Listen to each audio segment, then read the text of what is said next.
Oi, eu quase estou ouvindo aí do outro lado o nosso grito de guerra, aquele que você já conhece e eu sei que está na boca do povo. Bom dia, boa tarde, boa noite, esse é o Museu de Novidades e você já sabe, aqui a vida acontece. E aí, como é que vocês passaram a semana passada? Foi tudo bem na graça de Deus? Espero encontrar todos vocês muito bem.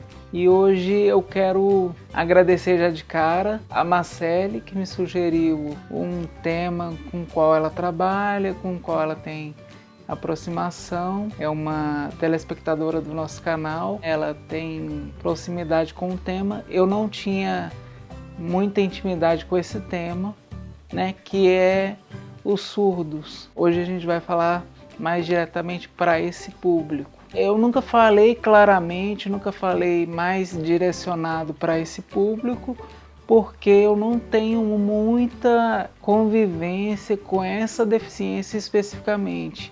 Nem na minha adolescência, na faculdade, na escola, nunca tive convívio assim com essa deficiência, nem na faculdade. Na faculdade eu tive a oportunidade de frequentar um programa de pessoas com deficiência e uma das deficiências que menos aparecia era a questão da surdez. Acreditem vocês, se quiserem. Isso para mim já é um sinal, algum sinal de problema. Parece mais fácil inserir pessoas com deficiência física do que com surdez ou com cegueira, por exemplo. Parece mais fácil. Não sei se eu estou dizendo besteira. Não sei também se o fato de eu ser deficiente físico faz com que me atraia por pessoas que têm alguma coisa parecida comigo. Mas o fato é que eu não tive nenhuma convivência na vida com pessoas surdas. Mas eu quis trazer alguns dados para vocês, os quais eu pesquisei na internet, e também dizer que esses dados me deixaram um pouco estarrecido, mas eu já esperava um pouco desse resultado, vou explicar por quê. Só a partir dos anos 2000, do início dos anos 2000, foi que surgiu uma política voltada para a pessoa surda, que foi a aceitação, a aprovação da língua brasileira de sinais, Libras, como a segunda língua oficial do Brasil.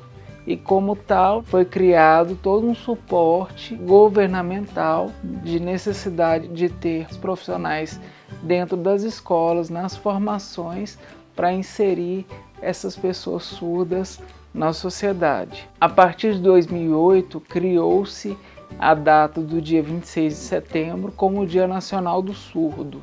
2008, gente, logo ali, menos de 10 anos. Mas eu faço muita relação com a minha própria vida. Eu tenho 34 anos, eu já falei isso aqui e falo novamente. Eu faço muita divisão dos meus 17 primeiros anos para os 17 anos que vieram depois, em termos de ser pessoa com deficiência no Brasil. Ainda precisamos evoluir bastante, mas já evoluímos muito. Continuando com os dados que eu levantei, que eu trouxe, em 1851 foi criada a primeira escola de surdos no Rio de Janeiro. Esse local que funcionava a escola de surdos, hoje funciona um centro de formação para professores que trabalham com a língua brasileira de sinais. Esse mesmo local continua funcionando nessa temática. Eu penso que, a partir das minhas pesquisas, eu percebi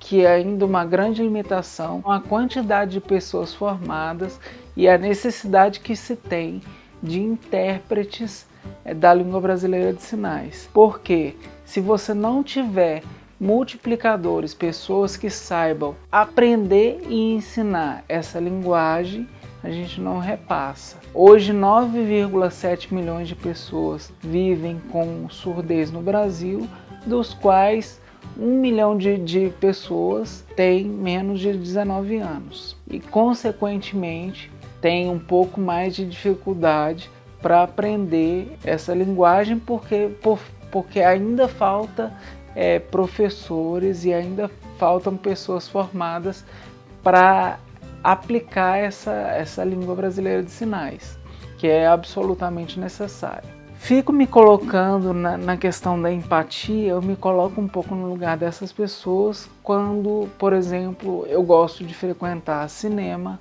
gosto de frequentar teatro, gosto de frequentar palestras. Como seria se eu não ouvisse essas pessoas? Como seria se eu não tivesse esse dom e essa coisa da audição? Será que teríamos um ambiente preparado para isso? Será que eu poderia me encaminhar para o cinema mais próximo, que eu poderia entender essa linguagem, que o teatro, a peça que eu gostaria de assistir, estaria adaptada para que eu possa entendê-la, para que eu possa curtir, assim como outras pessoas vão curtir a peça, vão comentar? Ou será que a gente ficaria vendido lá sem entender nada, sem escutar nada e ninguém está se preocupando com isso? Só para pensar, só para trazer esse tema para discussão, e a gente precisa pensar também um pouquinho sobre isso. A gente às vezes tem os 5 sentidos preservados e não entende e não apreende a profundidade que é ter a falta de um desses sentidos. A gente precisa se colocar um pouco mais empaticamente no lugar dessas pessoas, e o nosso convite aqui do Museu de Novidades é que vocês façam essa travessia da empatia na direção da inclusão, da necessidade. Eu sempre me repito nisso, gente, mas eu preciso que esse canal seja um transmissor dessas boas ideias com relação às deficiências, com relação às necessidades de cada um, e que isso seja devidamente respeitado, e que a gente continue assim como caminhou, acredito eu, até agora, né, no sentido de prover essas pessoas, atender a necessidade de cada um, tá?